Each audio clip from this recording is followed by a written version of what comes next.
writing this under an appreciable mental strain, since by tonight I shall be no more.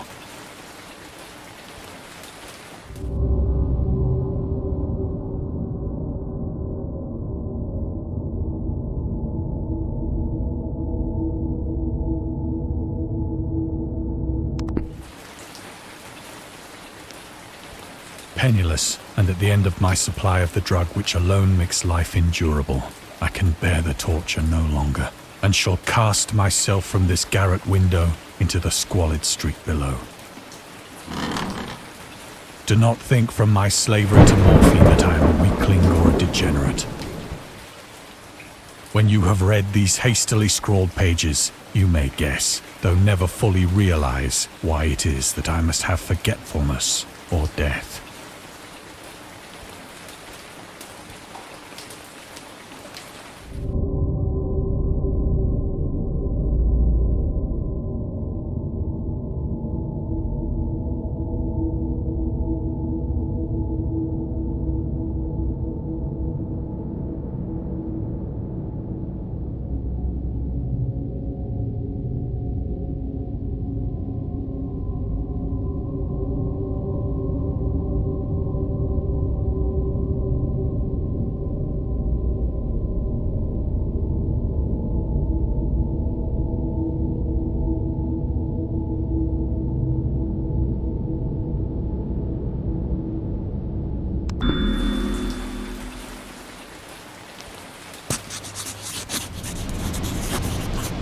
It was in one of the most open and least frequented parts of the broad Pacific that the packet of which I was supercargo fell a victim to the German sea raider.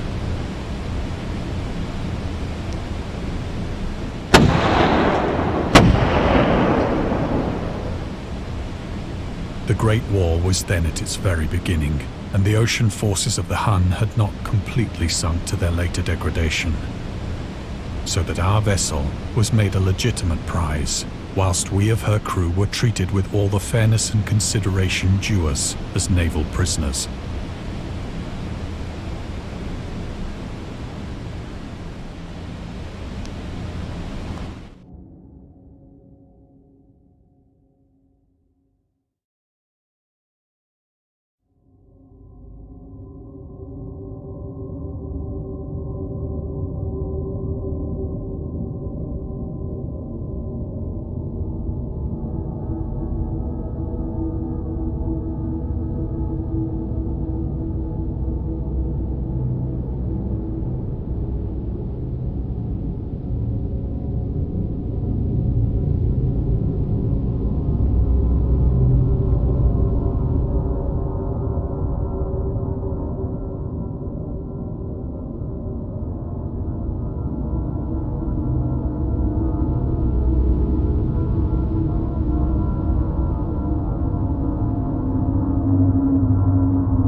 So liberal, indeed, was the discipline of our captors, that 5 days after we were taken, I managed to escape alone in a small boat with water and provisions for a good length of time.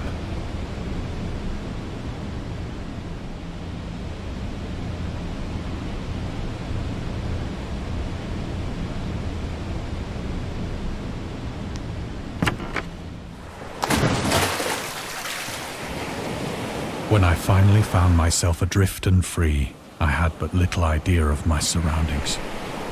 Never a competent navigator, I could only guess vaguely by the sun and stars that I was somewhat south of the equator.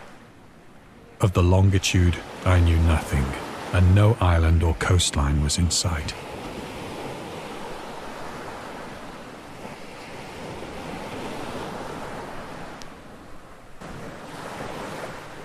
The weather kept fair, and for uncounted days I drifted aimlessly beneath the scorching sun, waiting either for some passing ship or to be cast on the shores of some habitable land.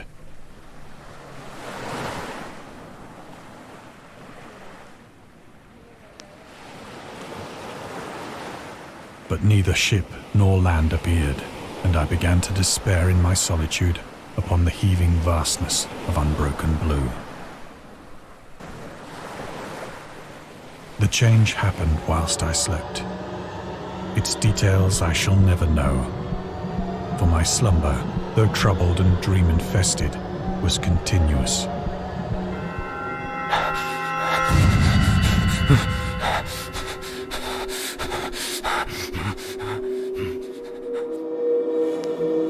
When at last I awoke, it was to discover myself half sucked into a slimy expanse of hellish black mire, which extended about me in monotonous undulations as far as I could see, and in which my boat lay grounded some distance away.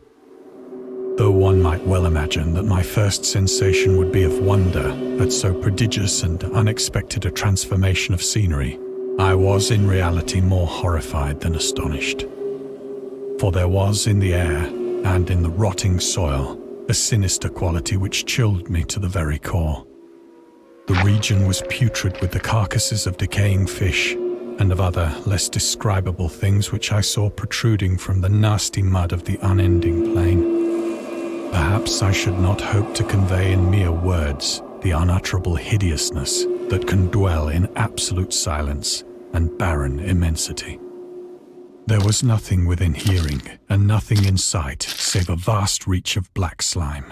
Yet the very completeness of the stillness and the homogeneity of the landscape oppressed me with a nauseating fear.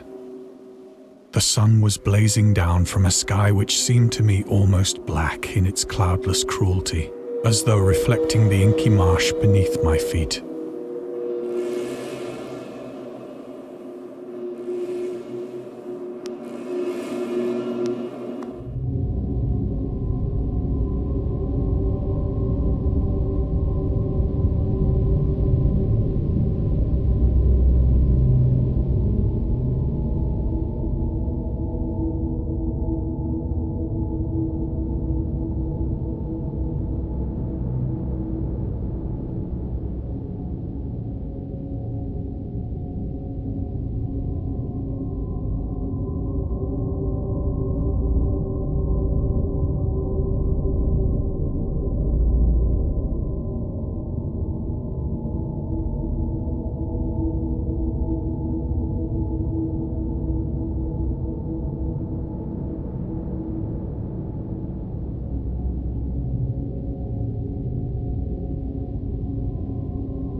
As I crawled into the stranded boat, I realized that only one theory could explain my position.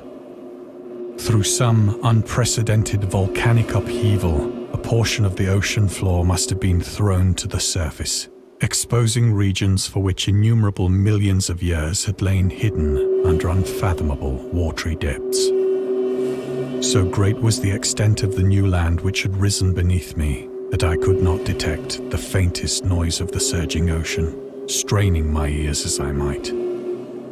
Nor were there any seafowl to prey upon the dead things.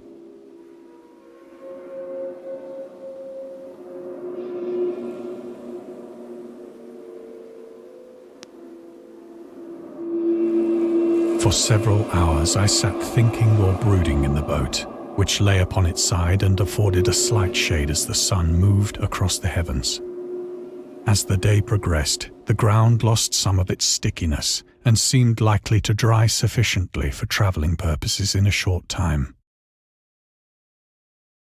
That night I slept but little, and the next day I made for myself a pack containing food and water, preparatory to an overland journey in search of the vanished sea and possible rescue.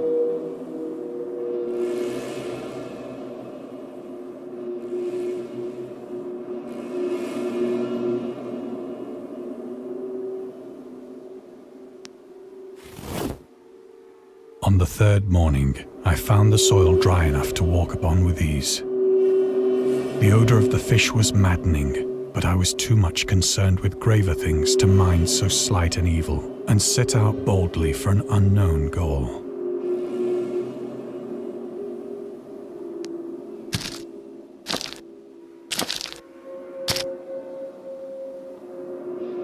All day I forged steadily westward, guided by a faraway hummock which rose higher than any other elevation on the rolling desert.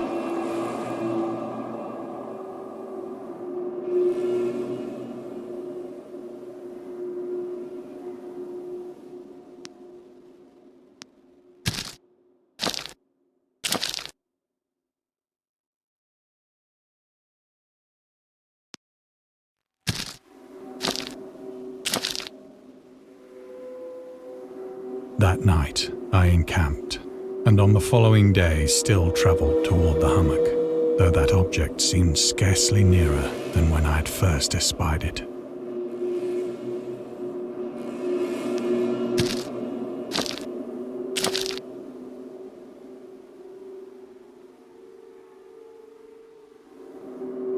By the fourth evening, I attained the base of the mound, which turned out to be much higher than it had appeared from a distance. An intervening valley setting it out in sharper relief from the general surface. Too weary to ascend, I slept in the shadow of the hill. I know not why my dreams were so wild that night, but ere the waning and fantastically gibbous moon had risen far above the eastern plain, I was awake in a cold perspiration, determined to sleep no more. Such visions as I had experienced were too much for me to endure again. And in the glow of the moon I saw how unwise I had been to travel by day. Without the glare of the parching sun, my journey would have cost me less energy. Indeed, I now felt quite able to perform the ascent which had deterred me at sunset. Picking up my pack, I started for the crest of the eminence.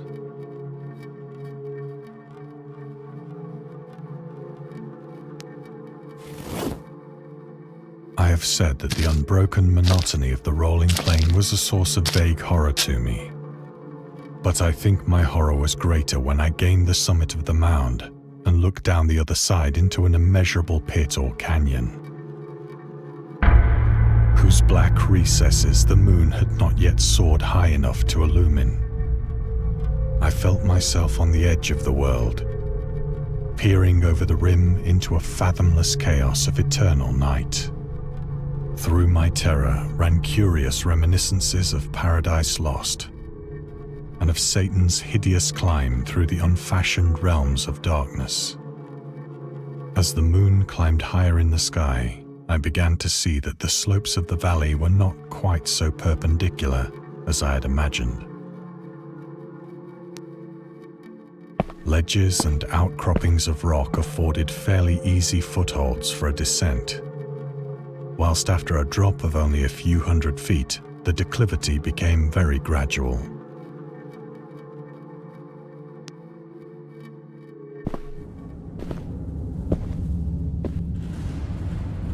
Urged on by an impulse which I cannot definitely analyze, I scrambled with difficulty down the rocks and stood on the gentler slope beneath, gazing into the Stygian deeps, where no light had yet penetrated. All at once, my attention was captured by a vast and singular object on the opposite slope, which rose steeply about 100 yards ahead of me. An object that gleamed whitely in the newly bestowed rays of the ascending moon.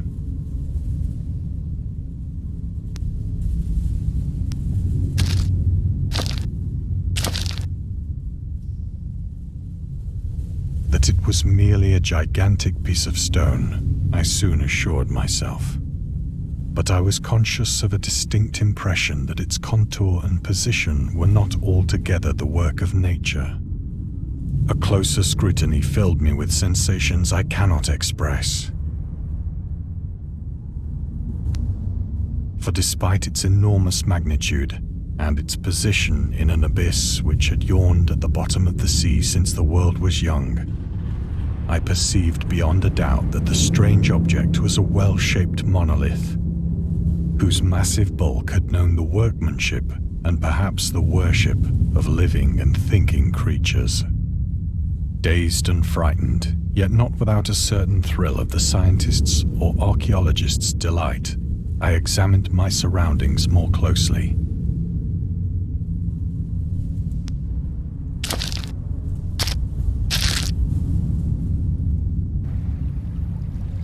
The moon, now near the zenith, shone weirdly and vividly above the towering steeps that hemmed in the chasm, and revealed the fact that a far-flung body of water flowed at the bottom, winding out of sight in both directions and almost lapping my feet as I stood on the slope. Across the chasm, the wavelets washed the base of the Cyclopean monolith, on whose surface I could now trace both inscriptions and crude sculptures.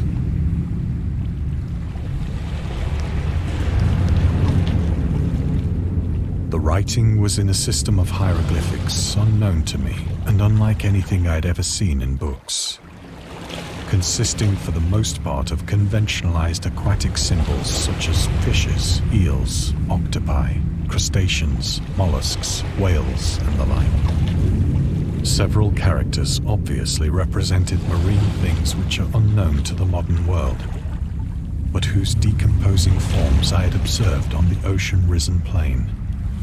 It was the pictorial carving, however, that did most to hold me spellbound.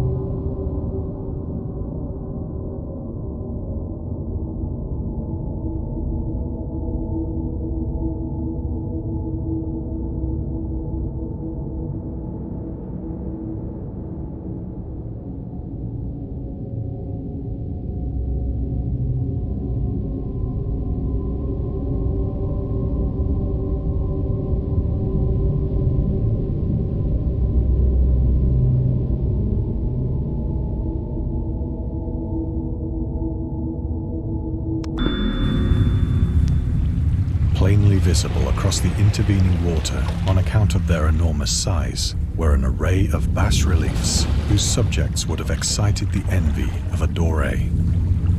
I think that these things were supposed to depict men, at least a certain sort of men, though the creatures were shown disporting like fishes in the waters of some marine grotto, or paying homage at some monolithic shrine which appeared to be under the waves as well. Of their faces and forms I dare not speak in detail, for the mere remembrance makes me grow faint. Grotesque beyond the imagination of a Poe or a Bulwer. They were damnably human in general outline, despite webbed hands and feet, shockingly wide and flabby lips, glassy, bulging eyes, and other features less pleasant to recall. Curiously enough, they seem to have been chiseled badly out of proportion with their scenic background. For one of the creatures was shown in the act of killing a whale, represented as but little larger than himself. I remarked, as I say, their grotesqueness and strange size, but in a moment decided that they were merely the imaginary gods of some primitive fishing or seafaring tribe. Some tribe whose last descendant had perished eras before the first ancestor of the Piltdown or Neanderthal man was born.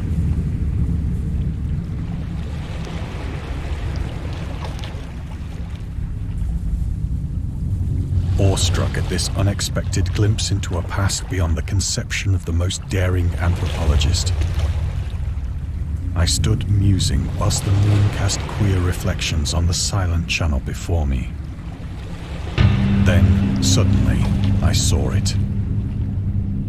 With only a slight churning to mark its rise to the surface, the thing slid into view above the dark waters.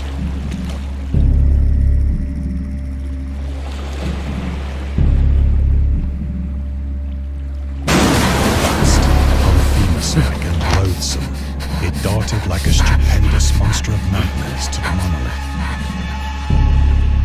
about which it flung its gigantic scaly arms, the while it bowed its hideous head and gave vent to certain measured sounds.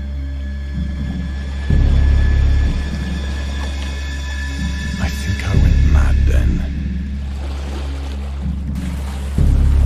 Of my frantic ascent of the sloping cliff and of my delirious journey back to the stranded boat, I remember little.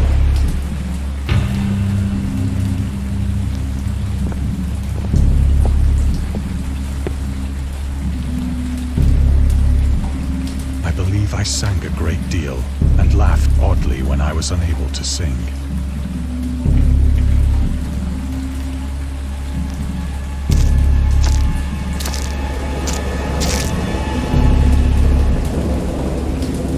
I have indistinct recollections of a great storm sometime after I reached the boat. At any rate, I know that I heard pearls of thunder and other tones which nature utters only in her wildest moods.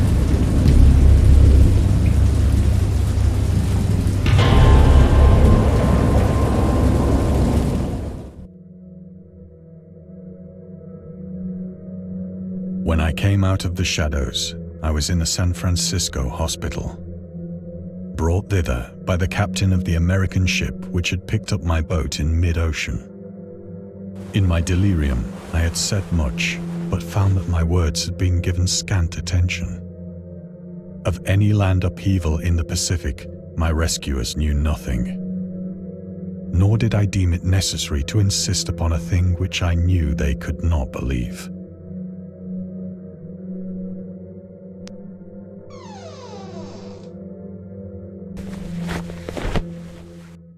Once I sought out a celebrated ethnologist and amused him with peculiar questions regarding the ancient Philistine legend of Dagon, the fish god.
But soon perceiving that he was hopelessly conventional, I did not press my inquiries.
It is at night, especially when the moon is gibbous and waning, that I see the thing. I tried morphine, but the drug has given only transient surcease and has drawn me into its clutches as a hopeless slave. So now I am to end it all, having written a full account for the information or the contemptuous amusement of my fellow men.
Often, I ask myself if it could not all have been a pure phantasm.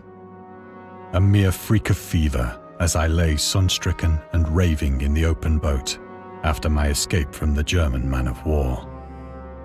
This I ask myself, but ever does there come before me a hideously vivid vision in reply.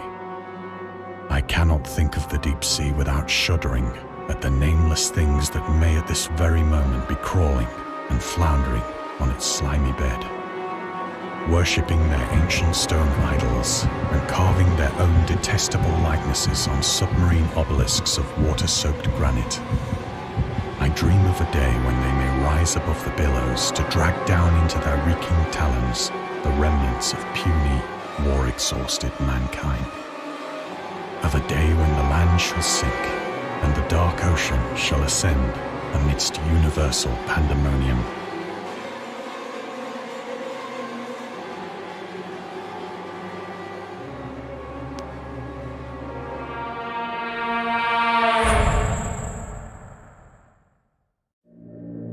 The end is near. I hear a noise at the door, as of some immense slippery body lumbering against it.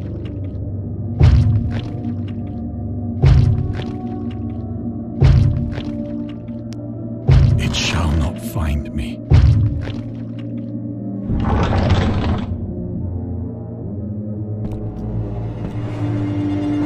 God, that hand!